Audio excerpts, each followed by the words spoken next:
And so we don't know exactly what it would have looked like because the original burned down about 100 years after it was built, and Gutenberg was very secretive with his designs. What scholars do know is that in 1450, Johannes Gutenberg invented this in Mainz, Germany, and Mainz, Germany was wine country.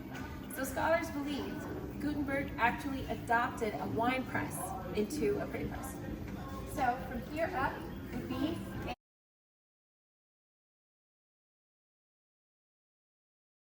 wine press, and as it's turned, it would squeeze the grapes and separate out the seeds.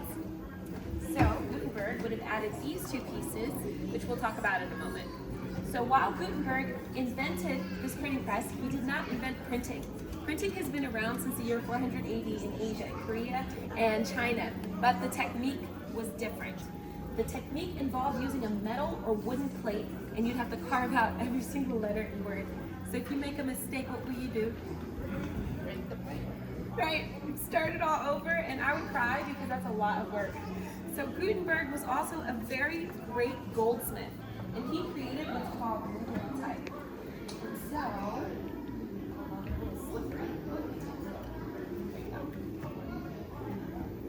So for you all, can you figure out what letter that is? And so these are what they look like. Got it?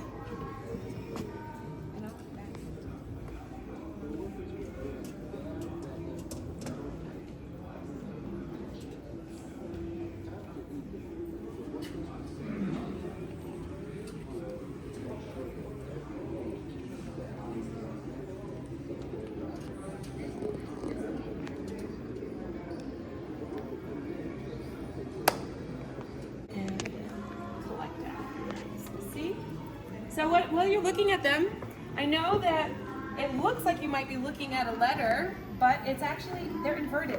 So the letter you're seeing might not actually be the letter it is. So for you all, what letter did you see there? And you saw an N? Correct. And you saw an I? That's also correct. You saw a P. Now, this is where it gets interesting. Have you ever heard of the term, mind your P's and...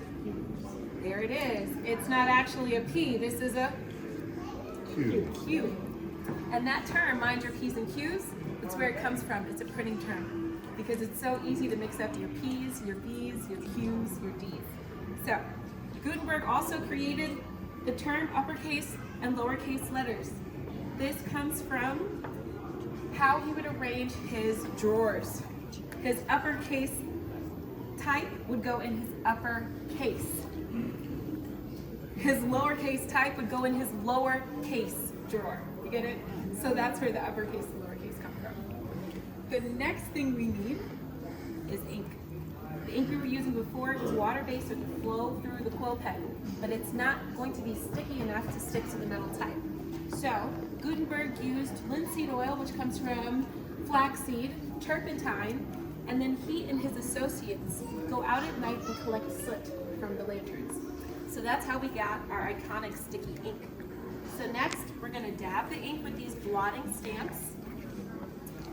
And then we're gonna come over to the coffin where the movable type is laid to rest, and we would blot it. But I have a running joke that one night at dinner, the printer's wife said, "Honey, this will work so much better." The rolling pin. Rolling pin was actually later adopted because it was easier to distribute the ink over the type with the rolling pin. So now I'm going to take the rolling pin and it's going to go over top of the movable type that we set up. Now another benefit of the movable type, if I were to make a mistake, how would I fix it? Just move out one end. Yes, you just take it out and you put the correct one in. So that would have saved a lot of time. The next thing we need is paper. We use the frisket, not to risk it. It holds up the pages in place during the printing process. So this is going to go on top. It's going to go underneath what's called the platen.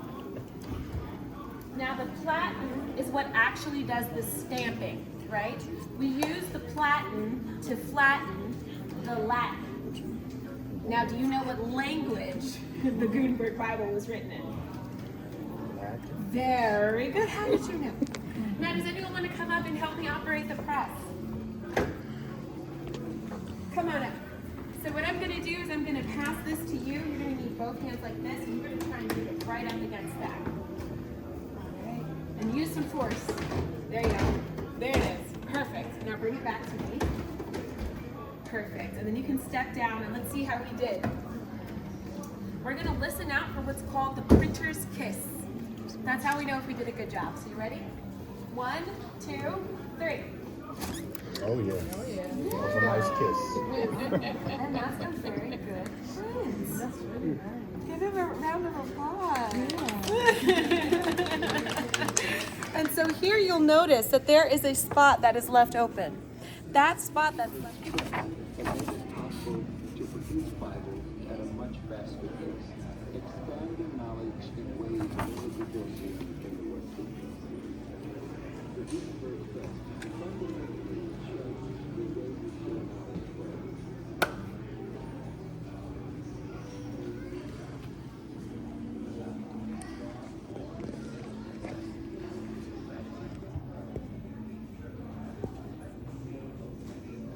The impact that the printing press had upon Western civilization was far greater than it had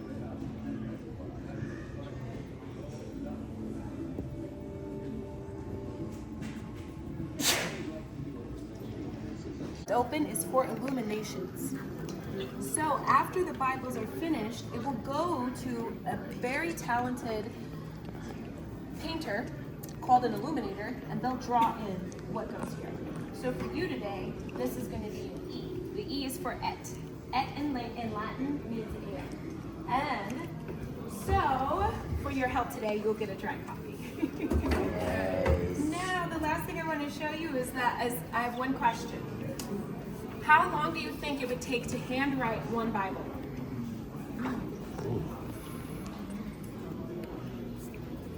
Any guesses? 1 year? 1 year? Double it. 2 years. 2.5 years to handwrite one Bible. Gutenberg was able to print 180 Bibles in the same time period. Unfortunately, he never printed again after those 2.5 years, though. He had an investor named Fust. The investment was that the statement of investment was that after Gutenberg finished printing a certain number of Bibles, they'd be sold, and Fust would recoup his investment. Gutenberg was taken to court before the Bibles were sold, and Gutenberg lost everything, including his printing press and his main associate named Schoeffer. Now, to make matters worse, Fust, the investor, and Schoeffer, the apprentice, go into business together, printing on Gutenberg's press. Oh. Now, here's the redemption. You didn't know about Fust and Schoeffer until I brought them up today, right? But you knew about Gutenberg for the most part. Right. Now, to make matters even sweeter, there was a medieval rumor going around that Fust and Schoeffer were accused of witchcraft because every page was identical. So now Fust and Schoeffer had to show everyone how the Gutenberg press worked. And what do you think that led to? Competition, more copies. This would have led to the Bible becoming more accessible and more affordable because there were more in the market. It would have led to the good book being spread far and wide, and over time this would have influenced the literacy rates. And so, if you're curious, you can go to the 4th floor. You can see a Fust and Schoeffer Bible, and you can also see a Book of Romans from an original Gutenberg Bible. And if you're in Washington, D.C., you can also go to the Library of Congress to see a full Gutenberg Bible. Now, when you're leaving, I want you to take a look at the big metal doors, because now you know what it is. It's a plate from a Gutenberg page, and it's actually Genesis 1.